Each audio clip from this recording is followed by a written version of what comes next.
أعوذ بالله من الشيطان الرجيم.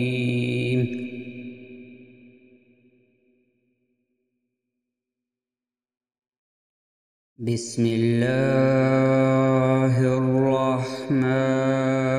الرحيم.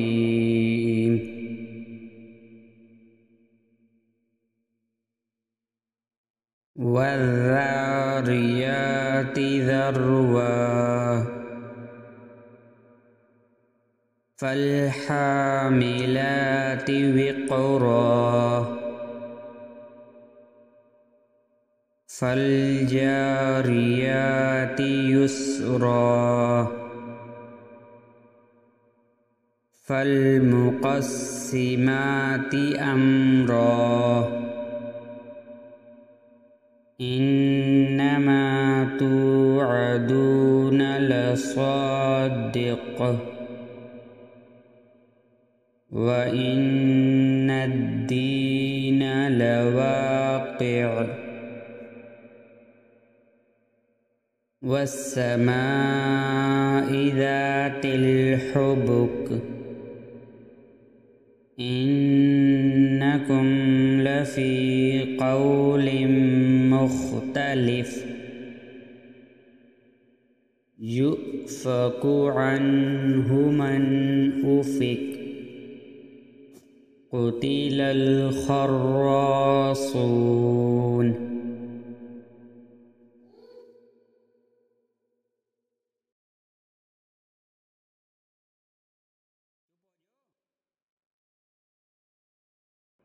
الذين هم في غمرة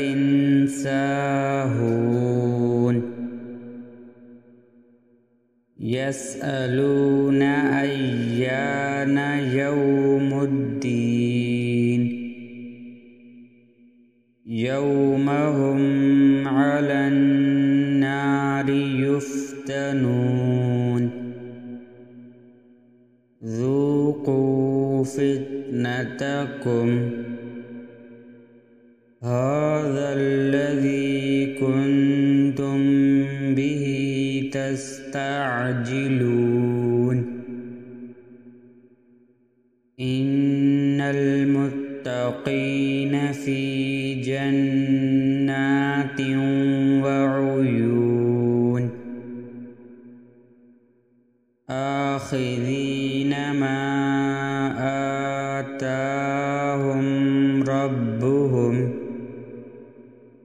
إنهم كانوا قبل ذلك محسنين كانوا قليلا من الليل ما يهجعون وبالأسحار هم يستغفرون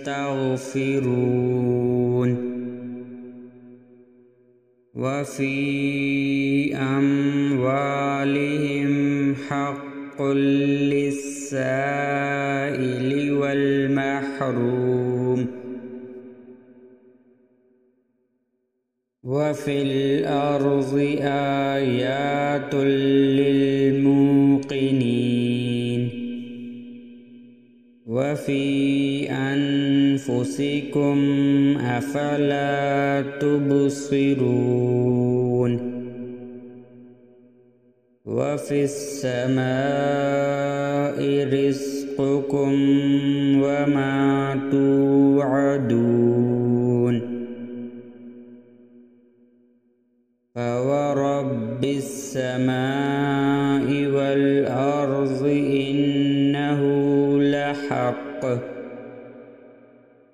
إنه لحق مثل ما أنكم تنطقون. هل أتاك حديث ضيف إبراهيم المكرمين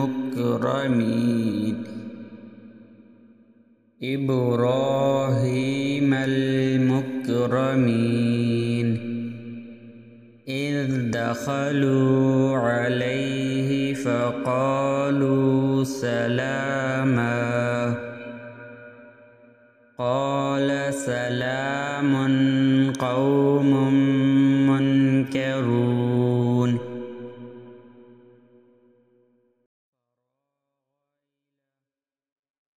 فراغ إلى أهله فجاء بعجل سمين فقربه إليهم قال ألا تأكلون فأوجس منهم خيفة قالوا لا تخف وبشروه بغلام عليم فأقبلت امرأته في صرة فصكت وجهها وقالت عجوز عقيم قالوا كذلك قال ربك إنه هو الحكيم العليم قال فما خطبكم أيها المرسلون قالوا إنا أرسلنا إلى قوم مجرمين لنرسل عليهم حجارة من طين مسومة عند ربك للمسرفين فأخرجنا من كان فيها من المؤمنين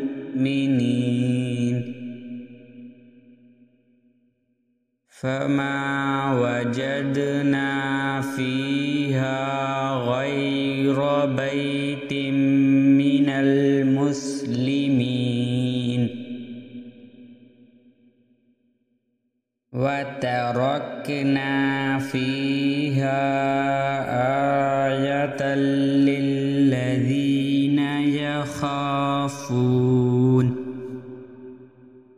للذين يخافون العذاب الأليم وفي موسى إذ أرسلناه إلى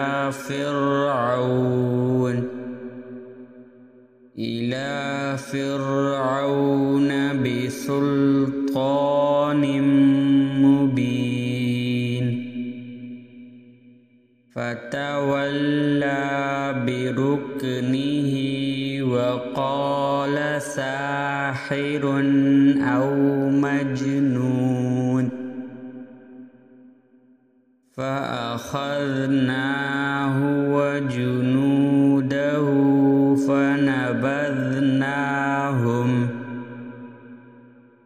فنبذناهم في اليم وهو مليم وفي عاد إذ أرسلنا عليهم الريح العقيم ما تذر من شيء أتت عليه إلا جعلته كالرميم وفي ثمود إذ قيل لهم تمتعوا حتى حين فعتوا عن أمر ربهم فأخذتهم الصاعقة وهم ينظرون فما استطاعوا من قيام وما كانوا منتصرين وقوم نوح من قبل إنهم كانوا قوما فاسقين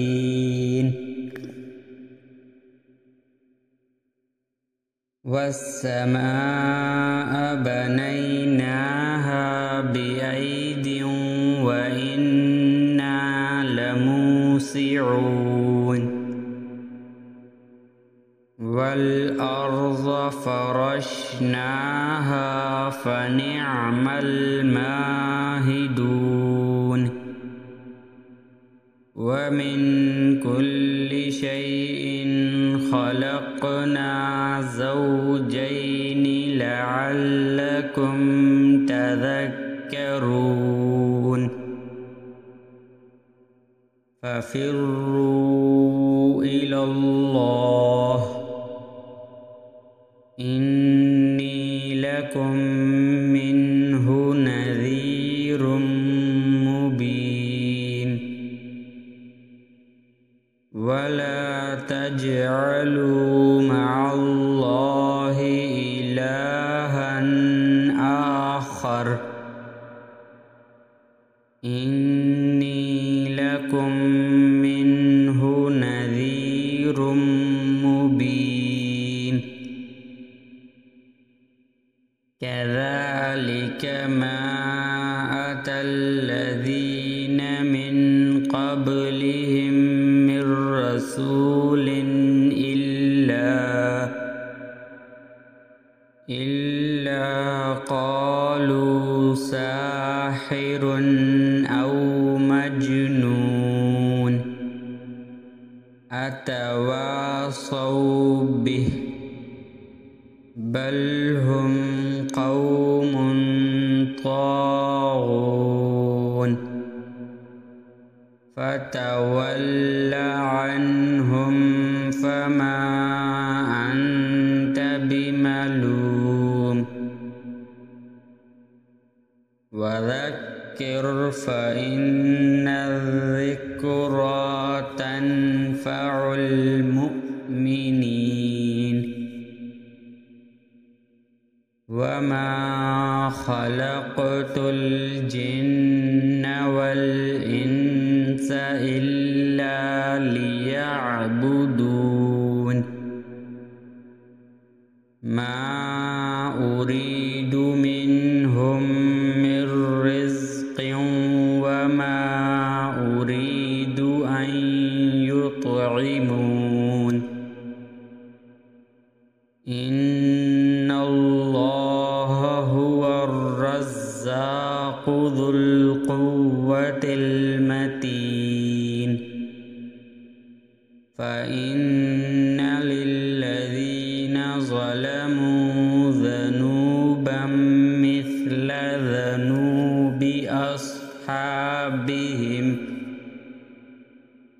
أصحابهم فلا يستعجلون فويل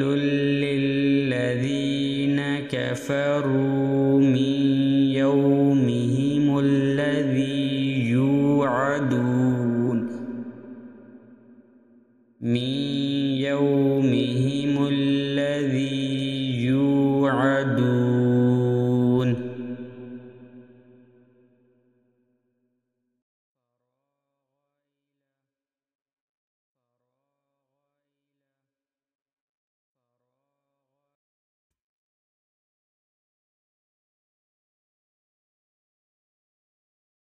أعوذ بالله من الشيطان الرجيم. بسم الله الرحمن الرحيم. والطور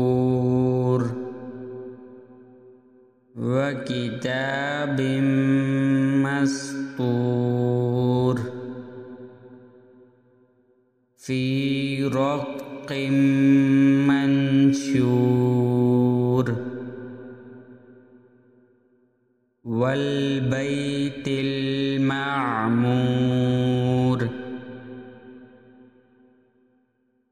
والسقف المرفوع والبحر المسجور. إن عذاب ربك لواقع ما له من دافع يوم تمور السماء مورا وتسير الجبال سيرا فويل يومئذ للمكذبين الذين هم في خوض يلعبون يوم يدعون إلى نار جهنم دعا هذه النار التي كنتم بها تكذبون أفسحر هذا أم أنتم لا تبصرون اصلوها فاصبروا أو لا تصبروا سواء عليكم إنما تجزون ما كنتم تعملون إن المتقين في جنات ونعيم فاكهين بما آتاهم ربهم ووقاهم ربهم عذاب الجحيم كلوا واشربوا هنيئا بما كنتم تعملون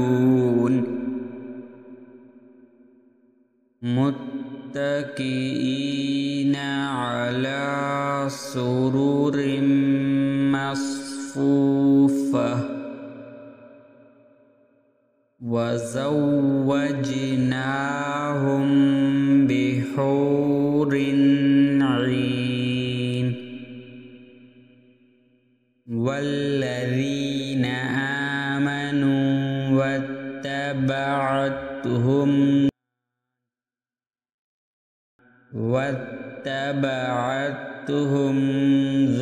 ذريتهم بإيمان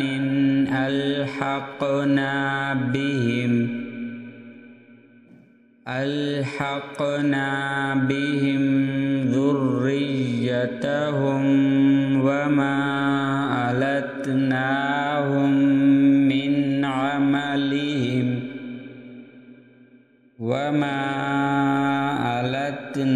لهم من عملهم من شيء كل امرئ بما كسب رهين وأمددناهم بفاكهة ولحم مما يشتهون يتنازعون فيها كأسا لا لغو فيها ولا تأثيم ويطوف عليهم غلمان لهم كأنهم لؤلؤ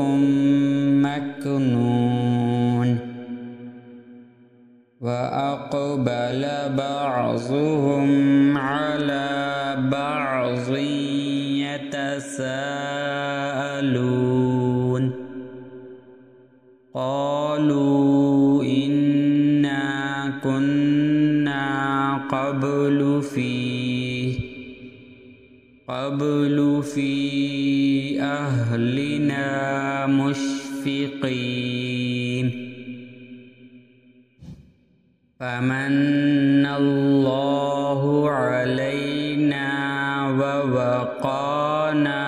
عذاب السموم إنا كنا من قبل ندعوه إنه هو البر الرحيم فذكر فما أنت بنعمة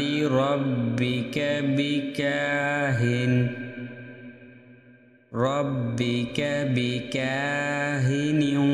ولا مجنون أم يقولون شاعر نتربص به ريب المنون قل تربصوا فإني معكم من المتربصين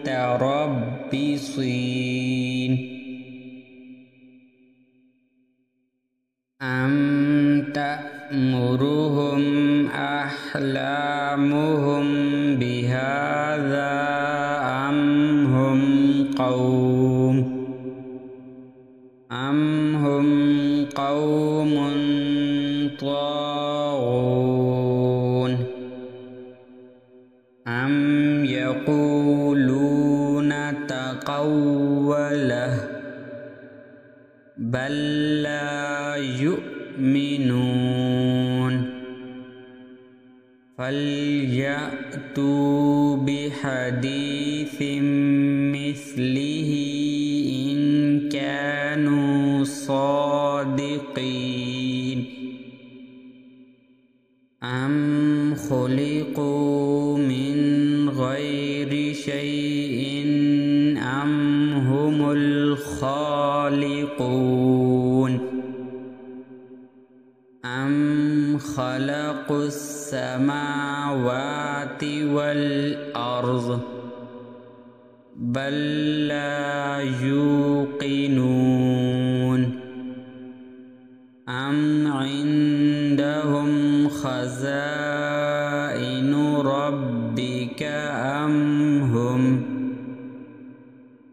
ربك أم هم المسيطرون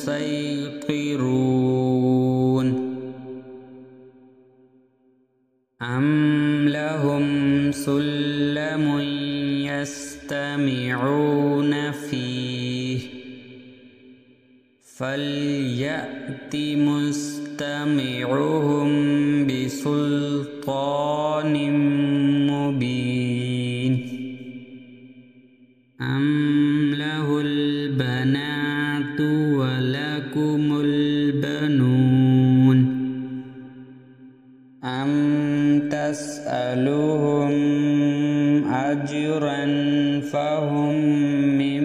مغرم مثقلون أم عندهم الغيب فهم يكتبون أم يريدون كيدا فالذين كفروا هم المكيدون أم لهم إله غير الله سبحان الله عما يشركون وإن يروا كسفا من السماء ساقطا يقولوا سحاب مركوم فذرهم حتى يلاقوا يومهم الذي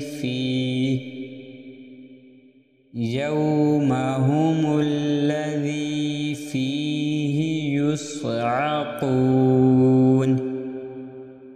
يوم لا يغني عنهم كيدهم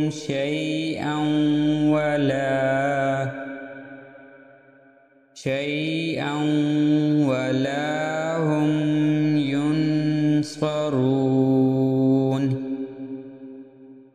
وإن للذين ظلموا عذابا دون ذلك ولكن أكثرهم لا يعلمون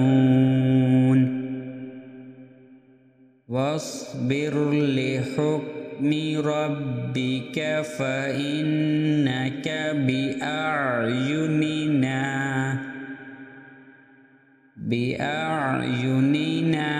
وسبح بحمد ربك حين تقوم ومن الليل فسبحه وإدبار النجوم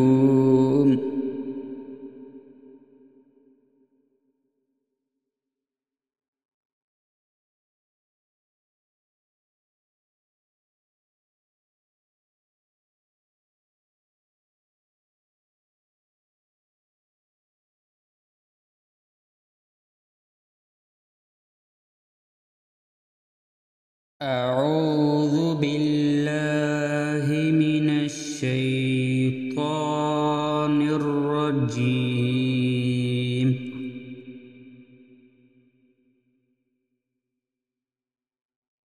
بسم الله الرحمن الرحيم والنجم إذا هوى ما ضل صاحبكم وما غوى وما ينطق عن الهوى إن هو إلا وحي يوحى علمه شديد القوى ذو مرة فاستوى وهو بالأفق الأعلى ثم دنا فتدلى فكان قاب قوسين أو أدنى فأوحى إلى عبده ما أوحى ما كذب الفؤاد ما رأى أفتمارونه على ما يرى ولقد رآه نزلة أخرى عند سدرة المنتهى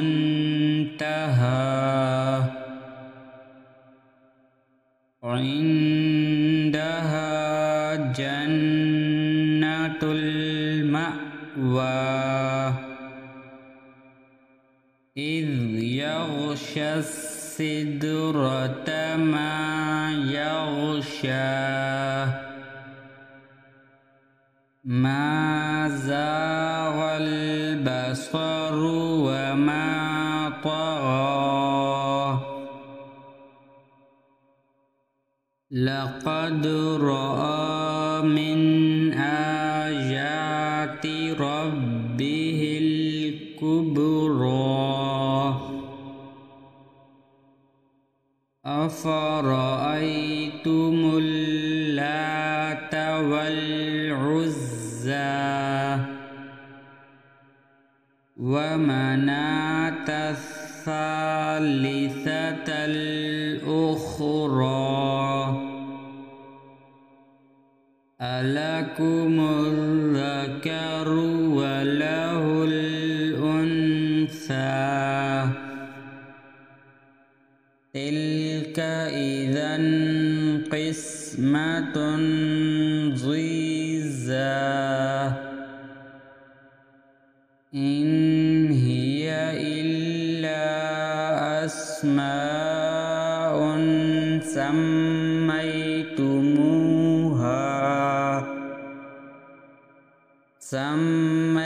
سميتموها أنتم وآباؤكم ما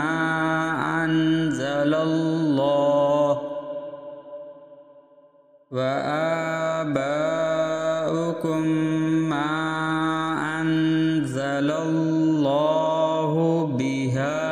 من سلطان إن يتبعون إلا الظن وما تهوى الأنفس ولقد جاءهم من ربهم الهدى أم للإنسان ما تمنى فلله الآخرة والأولى وكم من ملك في السماوات لا تغني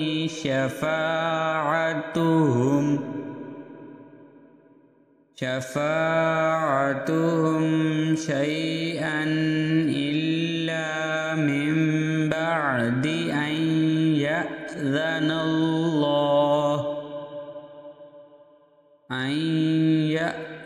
الله لمن يشاء ويرضى إن الذين لا يؤمنون بالآخرة ليسمون الملائكة ليسمون الملائكة تسمية الأنثى وما لهم به من علم إن يتبعون إلا الظن وإن الظن لا يغني من الحق شيئا فأعرض عمن تولى عن ذكرنا ولم يرد إلا الحياة الدنيا ذلك مبلغهم من العلم إن ربك هو أعلم بمن ضل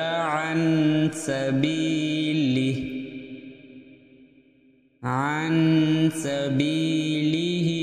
وهو أعلم بمن اهتدى ولله ما في السماوات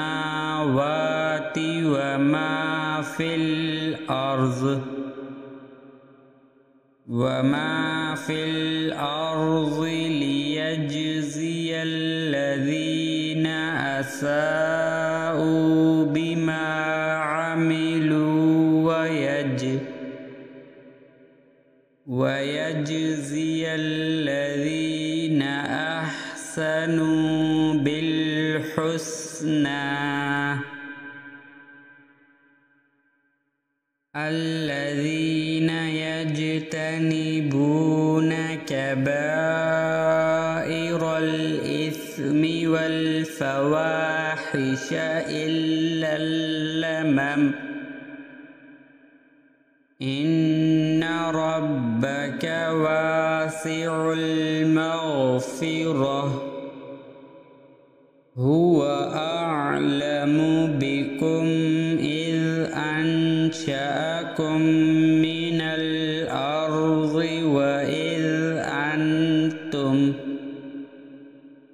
وإذ أنتم أجنة في بطون أمهاتكم فلا تزكوا أنفسكم هو أعلم بمن اتقى أفرأيت الذي تولى وأعطى قليلا وأكدى أعنده علم الغيب فهو يرى أم لم ينبأ بما في صحف موسى وإبراهيم الذي وفى ألا تزر وازرة وزر أخرى وأن ليس للإنسان إلا ما سعى وأن سعيه سوف يرى ثم يجزاه الجزاء الأوفى وأن إلى ربك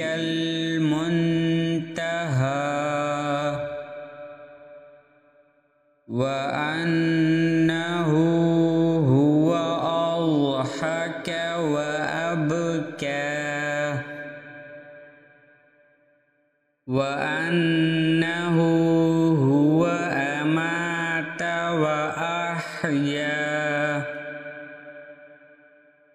وأنه خلق الزوجين الذكر والأنثى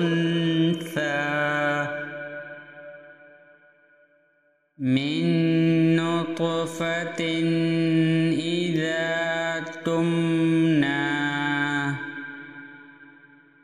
وأن عليه النشأة الأخرى وأنه هو أغنى وأقنى وأنه هو رب الشعرى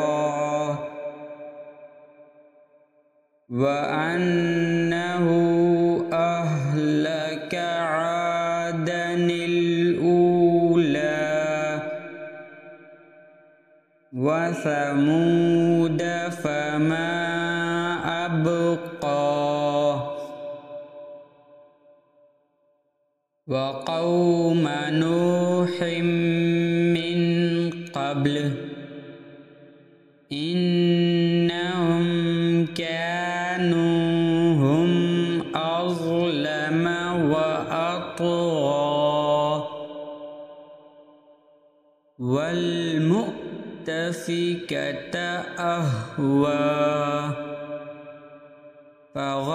فغشاها ما غشا فبأي آلاء ربك تتمارى هذا نذير من النذر الأولى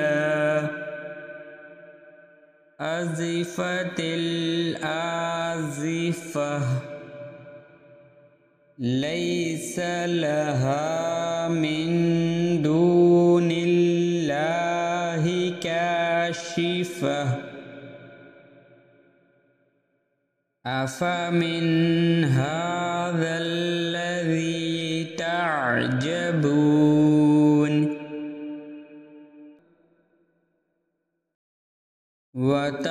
وتضحكون ولا تبكون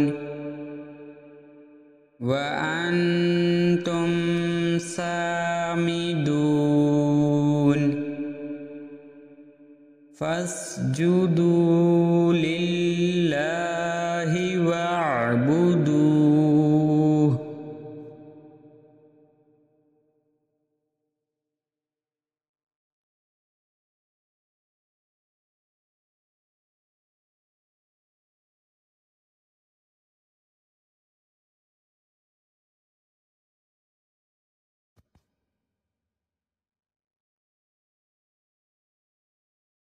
أعوذ بالله من الشيطان الرجيم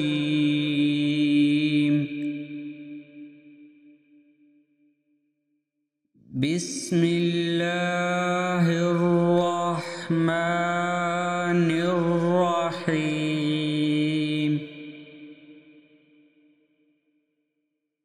اقتربت الساعة وانشق القمر وإن يروا آية يعرضوا ويقولوا سحر مستمر وكذبوا واتبعوا أهواءهم وكل أمر مستقر ولقد جاءهم من الأنباء ما فيه فيه مزدجر حكمة بالغة فما تغني النذر فتول عنهم يوم يدعو الداع إلى شيء نكر خش عن أبصارهم يخرجون من الأجداث كأنهم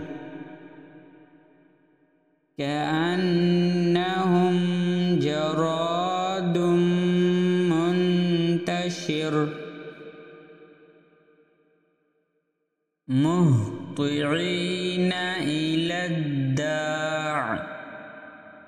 يقول الكافرون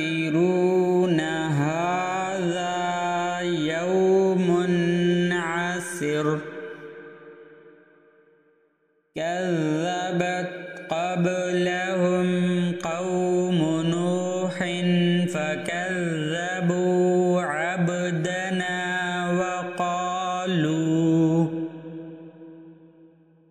وقالوا مجنون وازدجر فدعا ربه أني مغلوب فانتصر ففتحنا أبواب السماء بماء منهمر وفجرنا الأرض عيونا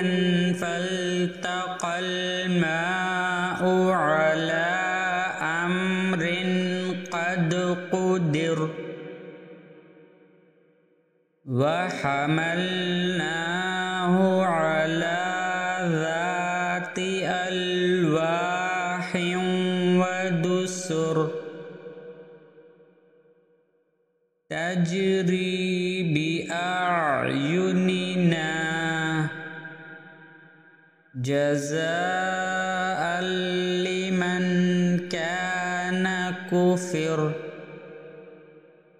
ولقد تركناها آية فهل من مدكر فكيف كان عذابي ونذر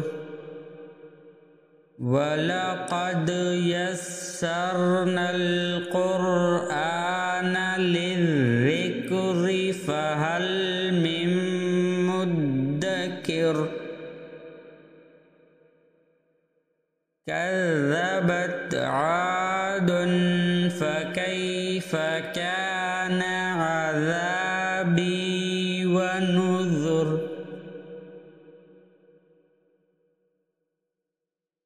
إنا أرسلنا عليهم ريحا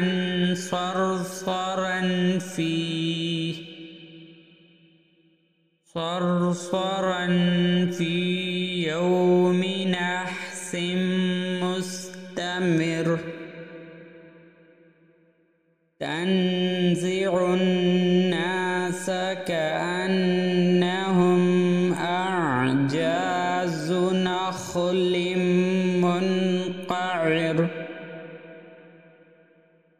فكيف كان عذابي ونذر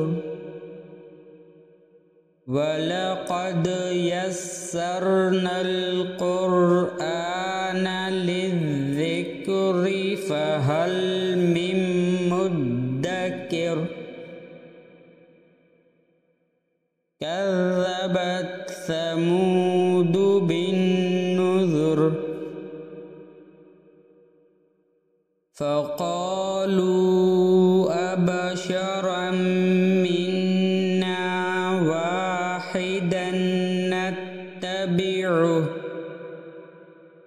واحدا نتبعه إنا إذا لفي ضلال وسعر ألقي الذكر عليه من بيننا بل هو كذاب أشر سيعلمون غدا من الكذاب الأشر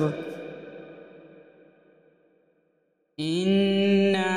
مرسل الناقة فتنة لهم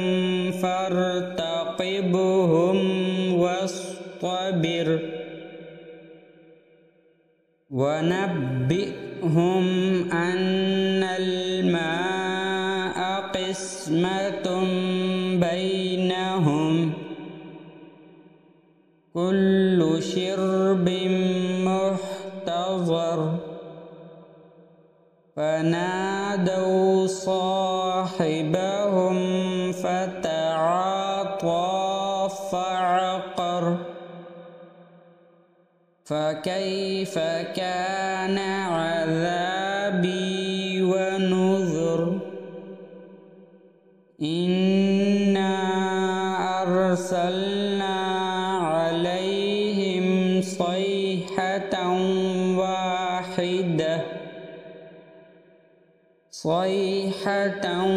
واحدة فكانوا كهشيم المحتضر ولقد يسرنا القرآن للذكر فهل من مدكر كذبت قوم لوط بالنذر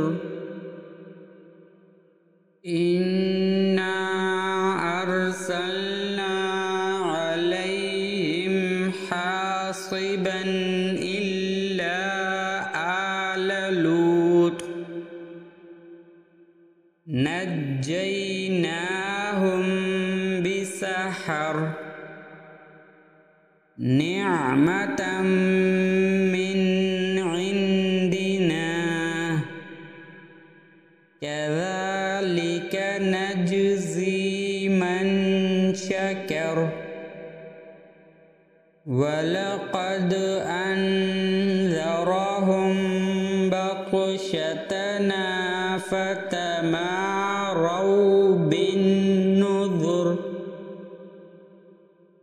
ولقد راودوه عن ضيفه فطمسنا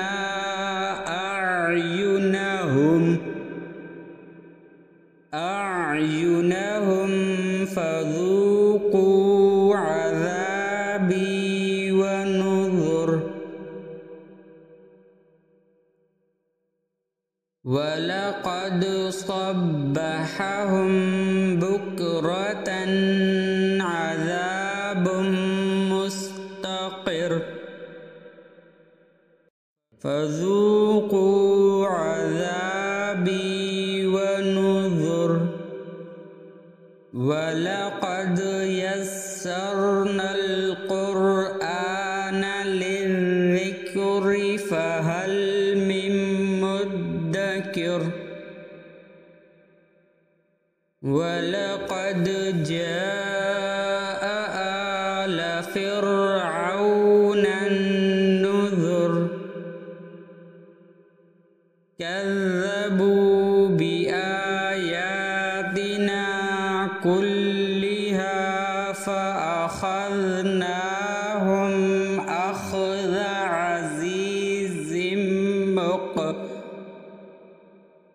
أخذ عزيز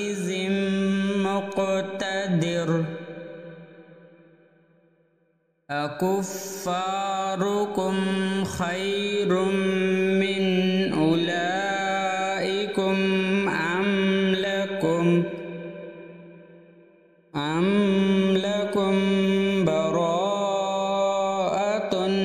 في الزبر أم يقولون نحن جميع منتصر سيهزم الجمع ويولون الدبر بل الساعة موعدهم والساعة أدهى وأمر إن المجرمين في ضلال وسعر يوم يسحبون في النار على وجوههم ذوقوا مس سقر إنا كل شيء خلقناه بقدر وما أمرنا إلا واحدة كلمح بالبصر ولقد أهلكنا أشياعكم فهل من مدكر وكل شيء فعلوه في الزبر وكل صغير وكبير مستطر إن المتقين في جنات ونهر في مقعد صدق عند مليك مقتدر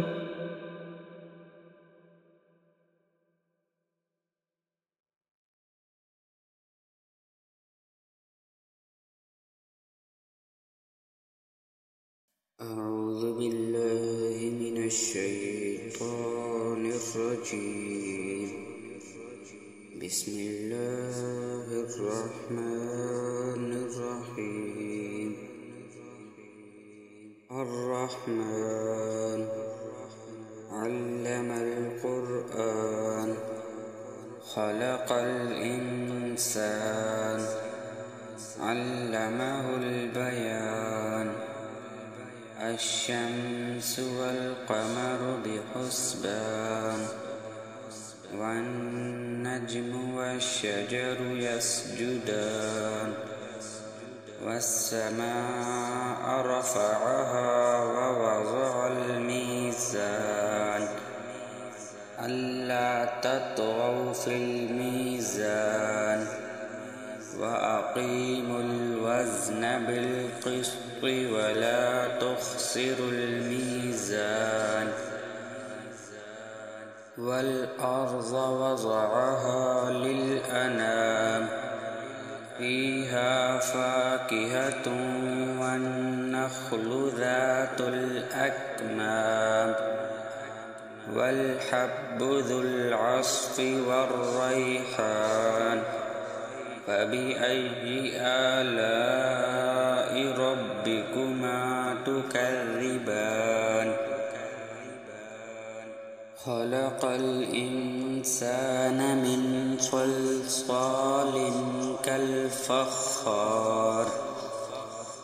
وخلق الجان من مارج من نار فبأي آلاء ربكما تكذبان رب المشرقين ورب المغربين فبأي آلاء ربكما تكذبان مرج البحرين يلتقيان بينهما برزخ لا يبغيان فبأي آلاء ربكما تكذبان يخرج منهما اللؤلؤ والمرجان فبأي آلاء ربكما تكذبان وله الجوار المنشآت في البحر كالأعلام فبأي آلاء ربكما تكذبان كل من عليها فان ويبقى وجه ربك ذو الجلال والإكرام فبأي آلاء ربكما تكذبان يسأله من في السماوات والأرض كل يوم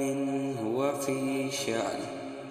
فبأي آلاء ربكما تكذبان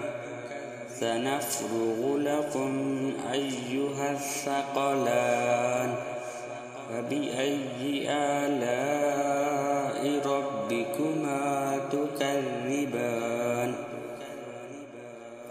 يا معشر الجن والإنس إن استطعتم أن تنفذوا من أقطار السماوات والأرض فانفذوا لا تنفذون إلا بسلطان فبأي آلاء ربكما تكذبان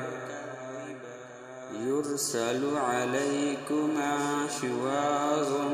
من نار ونحاس فلا تنتصران فبأي آلاء ربكما تكذبان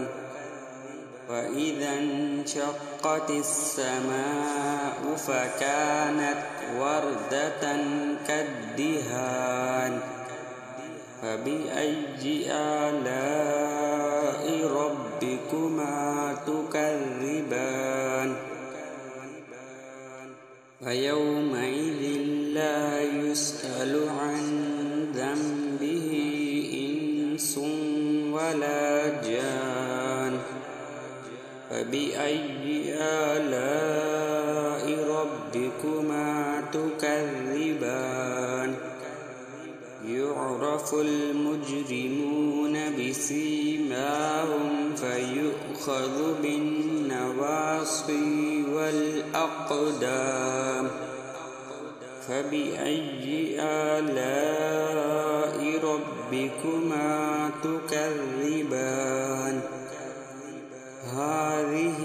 جهنم التي يكذب بها المجرمون يطوفون بينها وبين حميم آن فبأي آلاء ربكما تكذبان ولمن خاف مقام ربه جنتان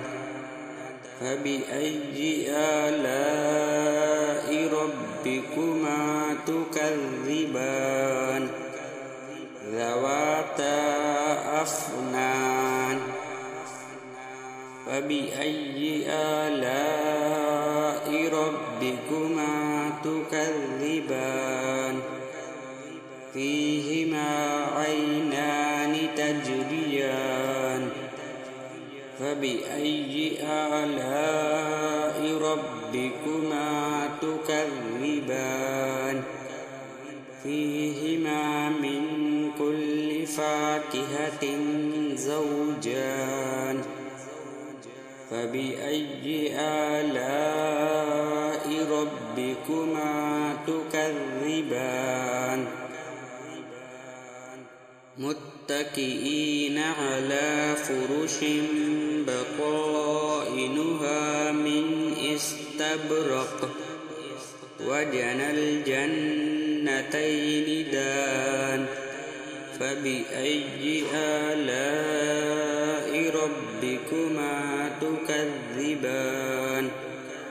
فيهن قاصرات الطرف لم يطمثهن إنس قبلهم ولا جان فبأي آلاء ربكما تكذبان كأنهن الياقوت والمرجان فبأي آلاء ربكما تكذبان هل جزاء الإحسان إلا الإحسان فبأي آلاء ربكما تكذبان ومن دونهما جنتان فبأي آلاء ربكما تكذبان مدهامتان فبأي آلاء ربكما تكذبان فيهما عينان نضاختان فبأي آلاء ربكما تكذبان فيهما فاكهة ونخل ورمان فبأي آلاء ربكما تكذبان فيهن خيرات حسان فبأي آلاء ربكما تكذبان حور مقصورات في الخيام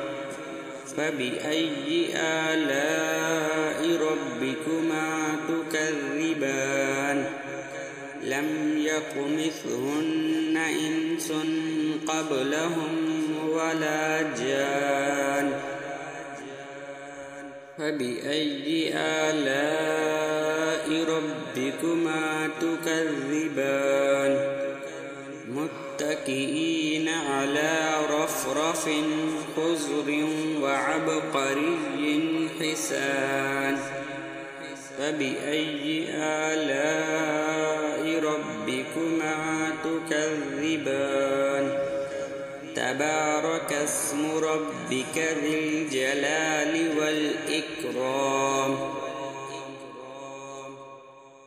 أعوذ بالله من الشيطان الرجيم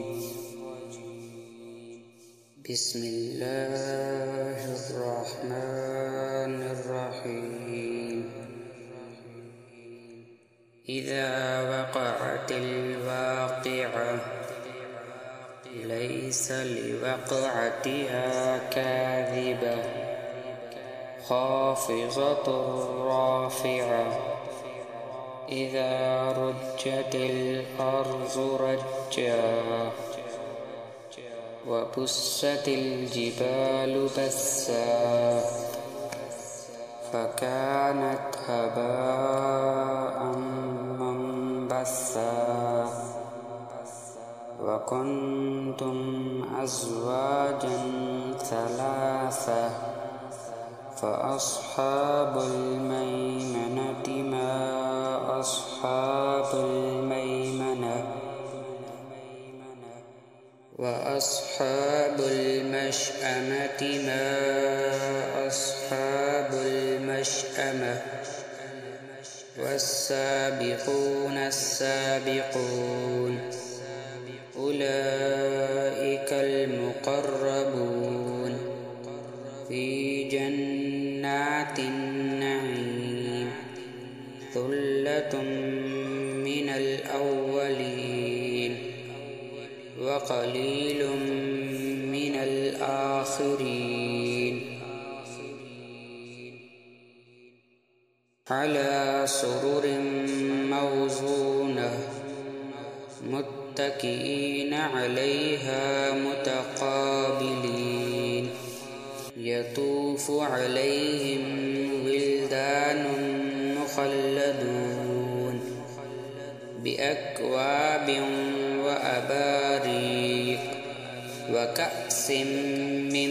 معين لا يصدعون عنها ولا ينزفون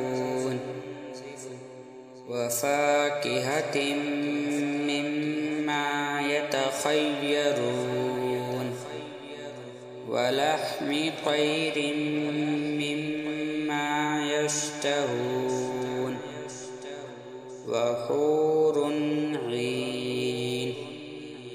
كأمثال اللؤلؤ المكنون جزاء بما كانوا يعملون لا يسمعون فيها لغوا ولا تأثيما إلا قيلا سلاما سلاما وأصحاب اليمين ما أصحاب اليمين في سدر مخضود وطلح منضود وظل ممدود وماء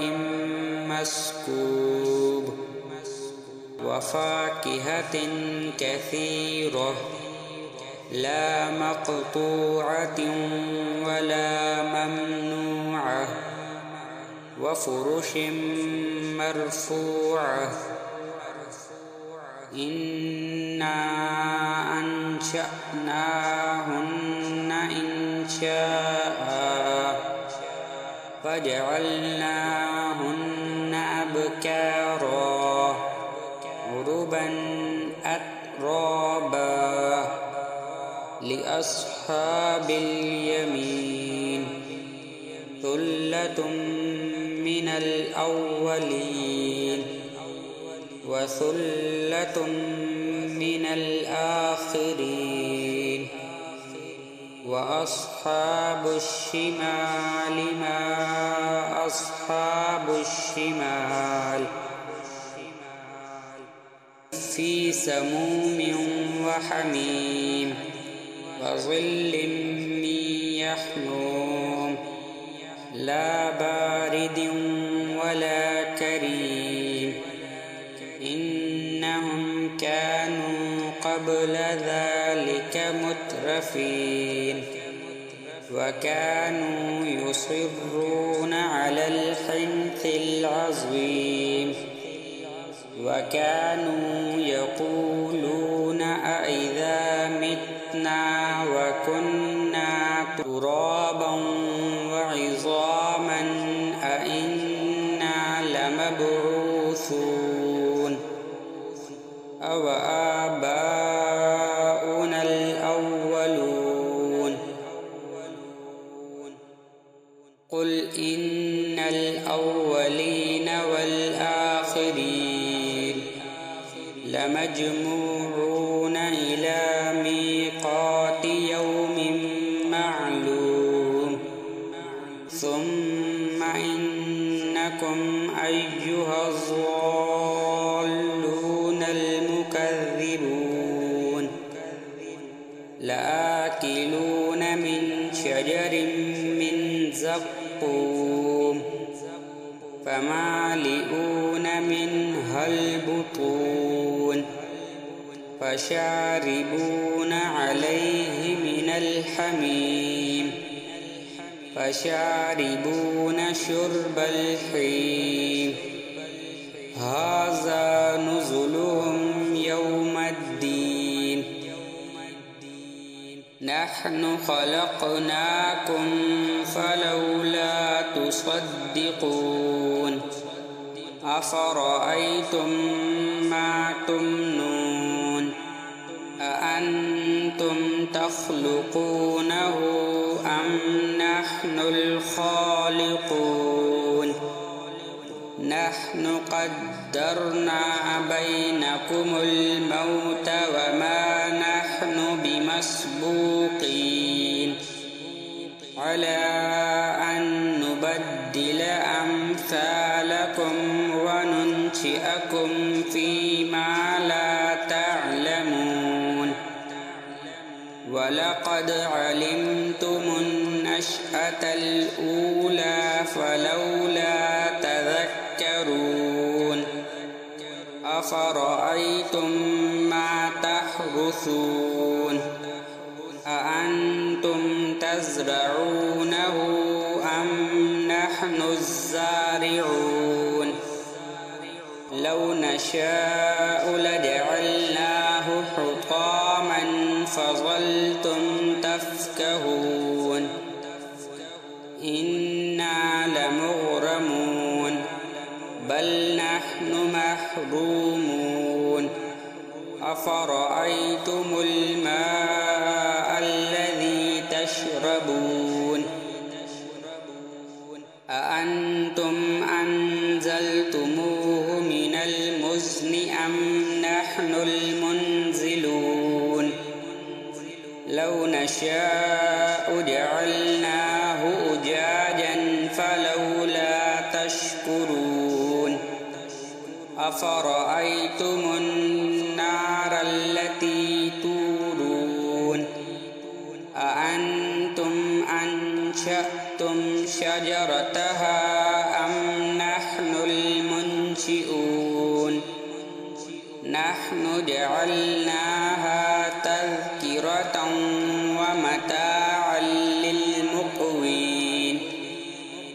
فسبح باسم ربك العظيم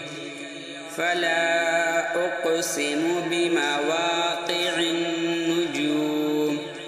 وإنه لقسم لو تعلمون عظيم إنه لقرآن كريم في كتاب مكنون لا يمسه إلا المطهرون تنزيل من رب العالمين أفبهذا الحديث أنتم مدهنون وتجعلون رزقكم أنكم تكذبون فلولا إذا بلغت الحلقوم وأنتم حينئذ تنظرون ونحن أقرب إليه منكم ولكن لا تبصرون فلولا إن كنتم غير مدينين ترجعونها إن كنتم صادقين فأما إن كان من المقربين فروح وريحان وجنة نعيم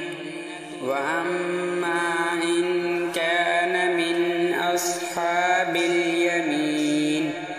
فسلام لك من أصحاب اليمين وأما إن كان من المكذبين الضالين فنزل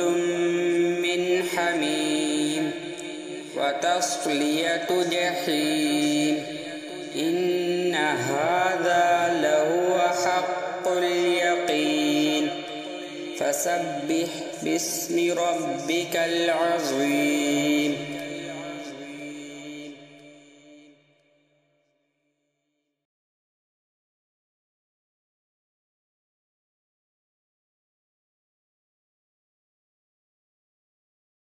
أعوذ بالله من الشيطان الرجيم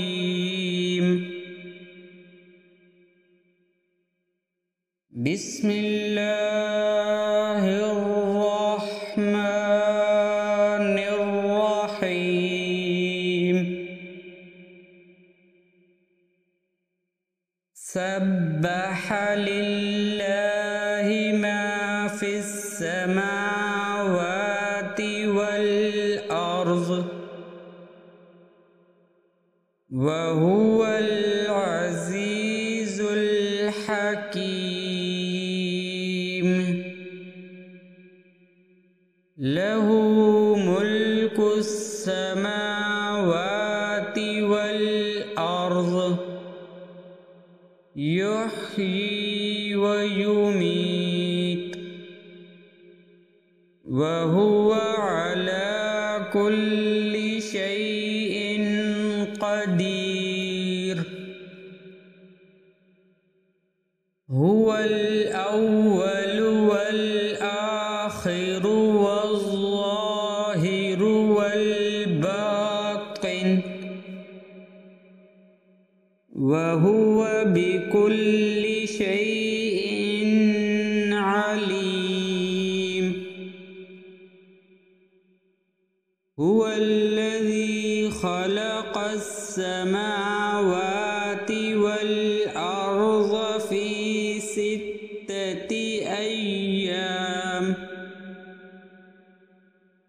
أيام ثم استوى على العرش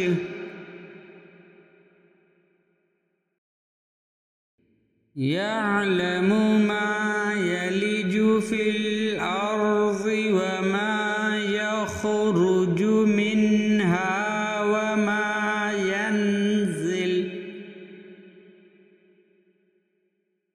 وما ينزل من السماء وما يعرج فيها وهو معكم أينما كنتم والله بما تعملون بصير له ملك السماوات والأرض وإلى الله ترجع الأمور يولج الليل في النهار ويولج النهار في الليل وهو عليم بذات الصدور آمنوا بالله ورسوله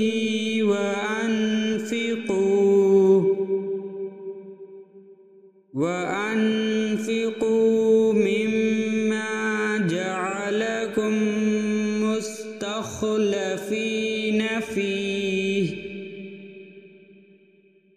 فالذين آمنوا منكم وأنفقوا لهم أجر كبير وما لكم لا تؤمنون بالله والرسول يدعوكم لتؤمنوا بربكم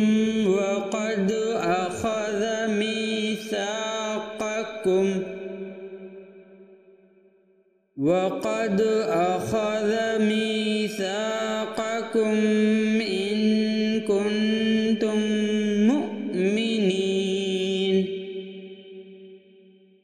هو الذي ينزل على عبده آيات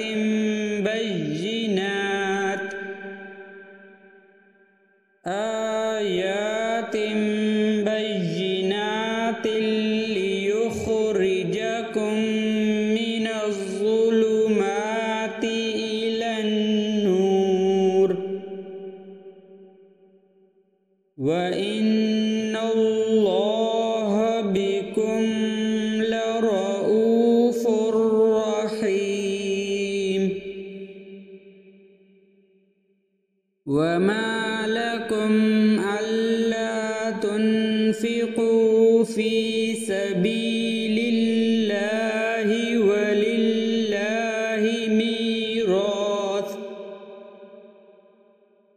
ولله ميراث السماوات والأرض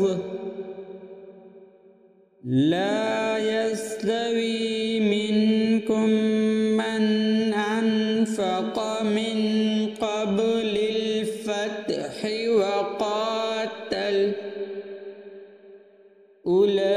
أولئك أعظم درجة من الذين أنفقوا من بعد وقاتلوا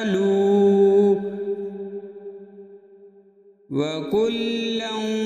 وعد الله الحسنى والله بما تعملون خبير من ذا الذي يقرض الله قرضا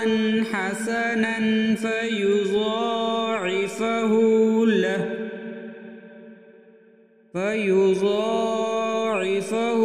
له وله أجر كريم يوم ترى المؤمنين والمؤمنات يسعى نورهم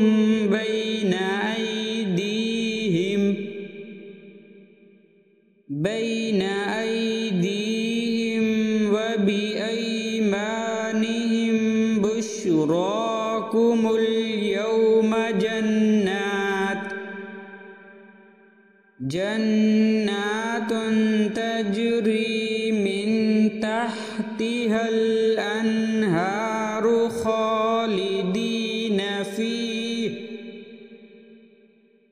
خالدين فيها ذلك هو الفوز العظيم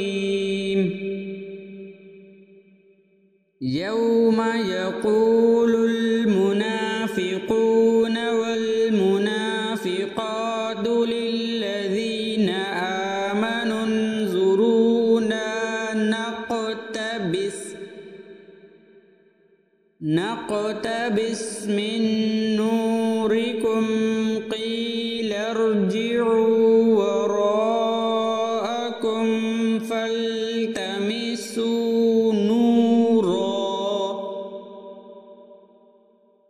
فضرب بينهم بسور له باب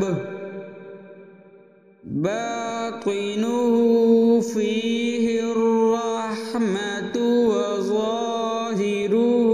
من قبله العذاب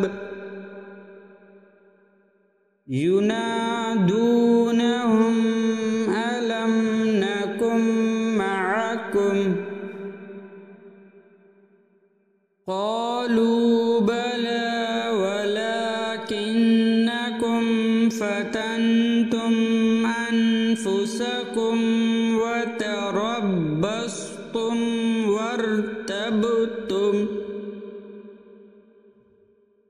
وارتبتم وغرتكم الأماني حتى جاء أمر الله وغركم وغركم بالله الغرور فاليوم لا يؤخذ منكم فدية ولا من الذين كفروا مأواكم النار هي مولاكم وبئس المصير ألم يأن للذين آمنوا أن تخشع قلوبهم لذكر الله وما نزل من الحق ولا يكونوا كالذين أوتوا الكتاب من قبل فطال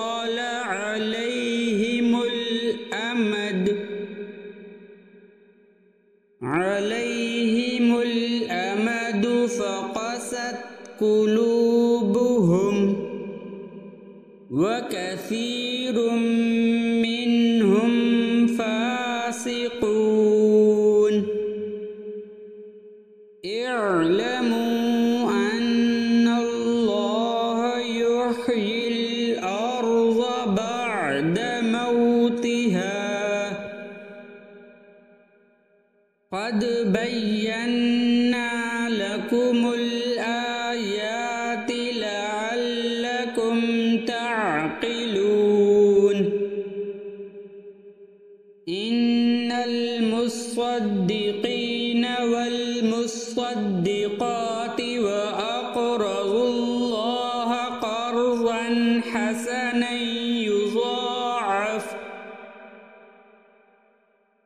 حسنا يضاعف لهم ولهم أجر كريم والذين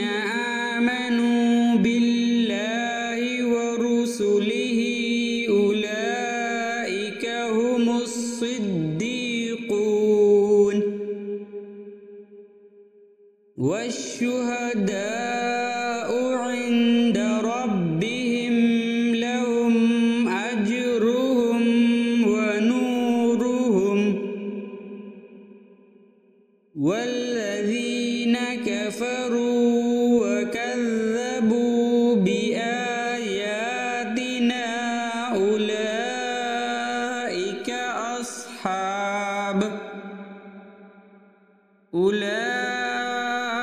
أصحاب الجحيم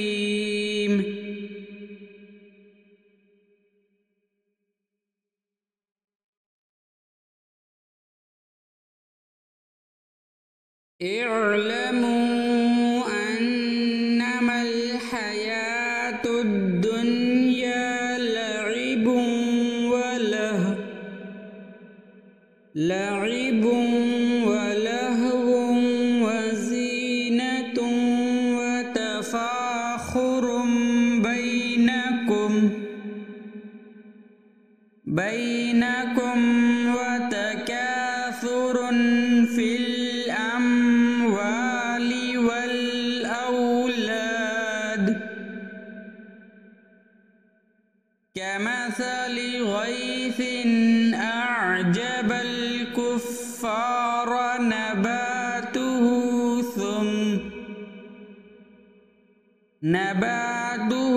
ثم يهيج فتراه مصفرا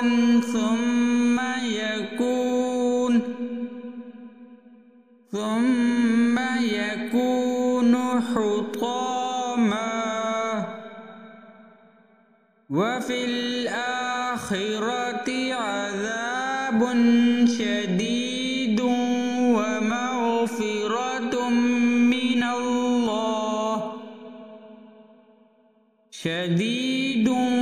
ومغفرة من الله ورضوان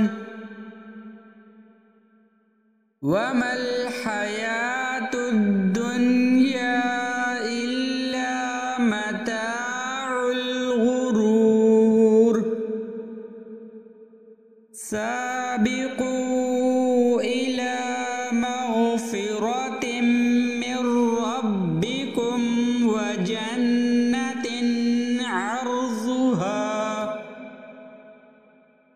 وجنة عرضها كعرض السماء والأرض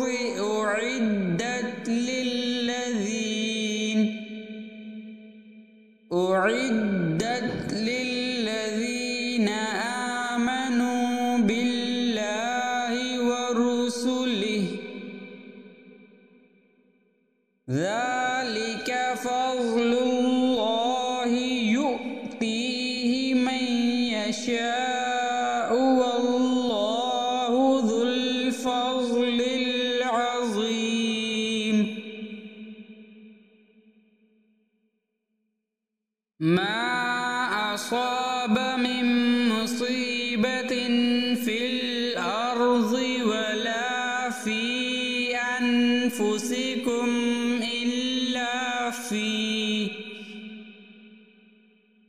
إلا في كتاب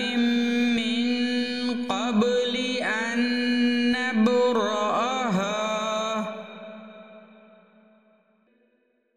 إن ذلك على الله يسير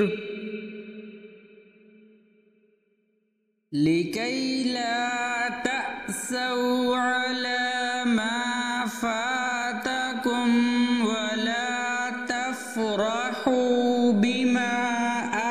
آتاكم والله لا يحب كل مختال فخور الذين يبخلون ويأمرون الناس بالبخل ومن يتول فإن الله هو الغني الحميد لقد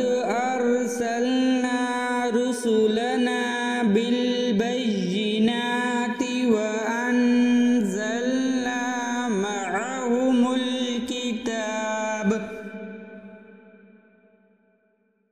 معهم الكتاب والميزان ليقوم الناس بالقسط وأنزلنا الحديد فيه بأس شديد ومنافع للناس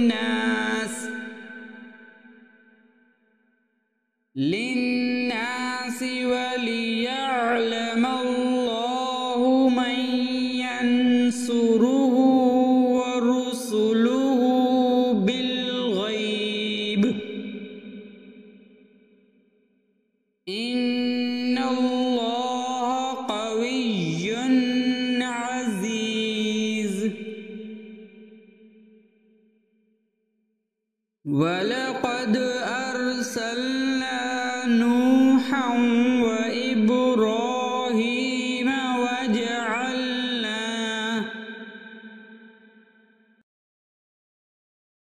وجعلنا في ذريتهما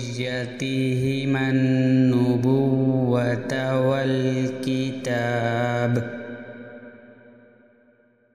والكتاب فمنهم مهتد وكثير منهم فاسقون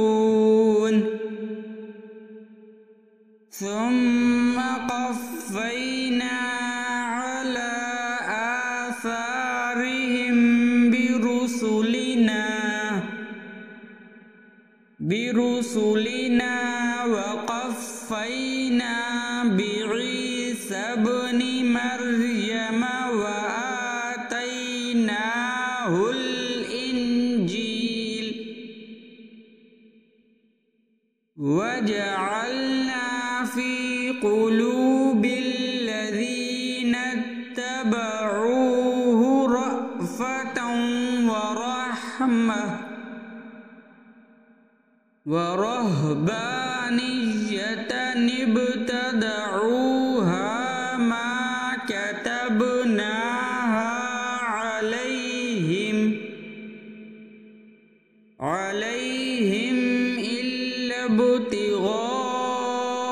رضوان الله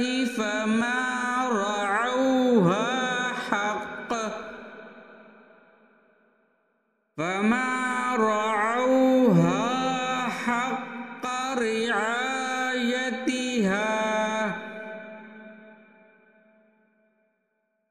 فآتينا الذين آمنوا منهم أجرهم وكثير منهم فاسقون يا أيها الذين آمنوا اتقوا الله وآمنوا برسوله يؤتكم كفلين من رحمته ويجعل لكم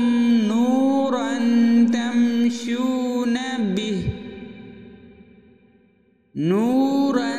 تمشون به ويغفر لكم والله غفور رحيم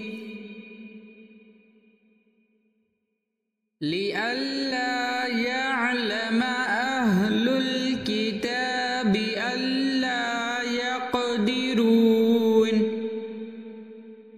ألا يقدرون على شيء من فضل الله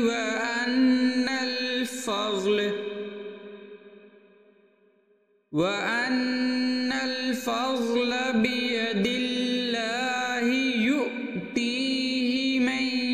يشاء والله